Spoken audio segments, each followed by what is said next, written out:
Sir അതുപോലെ ഇപ്പൊ വീടിന്റെ പുറത്ത് തന്നെ ഇപ്പം പെറ്റ്സ് ഒക്കെ ഉള്ളവരാണെങ്കിൽ പട്ടിക്കൂട് ഉം. അല്ലെങ്കിൽ തൊഴുത്ത് ഉം. ഇതിനൊക്കെ സ്ഥാനമുണ്ടോ? ഇല്ല. തീർച്ചയായിട്ടും ഫുങ്ഷോയിൽ പറയുന്നുണ്ട് വടക്ക് പടിഞ്ഞാറ് നോർത്ത് വെസ്റ്റ് കോർണറിൽ നമുക്ക് പട്ടിക്കൂട് ചെയ്യാം എന്ന് പറയുന്നു.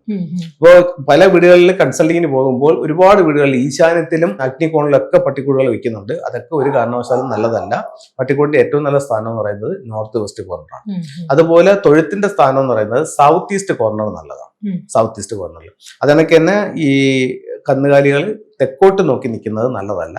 ഒന്നുകിൽ അതിനെ വടക്കോട്ടോ കിഴക്കോട്ടോ പടിഞ്ഞാറോട്ടോ ആയാലും കുഴപ്പമില്ല, പക്ഷെ തെക്കോട്ട് നോക്കി നിർത്തരുത് എന്നും പറയുന്നത്. ലവ് ബേഴ്സ് നമ്മൾ വീട്ടിൽ വളർത്തുന്ന ഇതുണ്ടല്ലോ, അത് യഥാർത്ഥത്തിൽ നല്ലതല്ലെന്നാണ് ഫുങ്ഷോയിൽ പറയുന്നത്. കാരണം ഇവരെ കൂട്ടിൽ അടച്ചാണ് വളർത്തുന്നത്. അപ്പൊ അവരുടെ ആ വീട്ടിലുള്ള ആൾക്കാർക്ക് അവരുടെ ഇഷ്ടാനിഷ്ടങ്ങൾക്കനുസരിച്ചിട്ട് അവർക്ക് ഓരോ സ്ഥലങ്ങളിൽ പോകണമെന്നുള്ള ആഗ്രഹങ്ങളൊക്കെ പലർക്കും ഉണ്ടല്ലോ. അത് അവിടെ ചെന്നെത്താൻ പറ്റാത്തൊരവസ്ഥ അവരുടെ ജീവിതത്തിലേക്ക് ഇത് മൂലം ഫോളോ ചെയ്യും. അപ്പൊ ലവ് ബേഴ്സ് വീട്ടിൽ പാടില്ല എന്നാണ് ഫുങ്ഷോയിൽ പറയുന്നത്.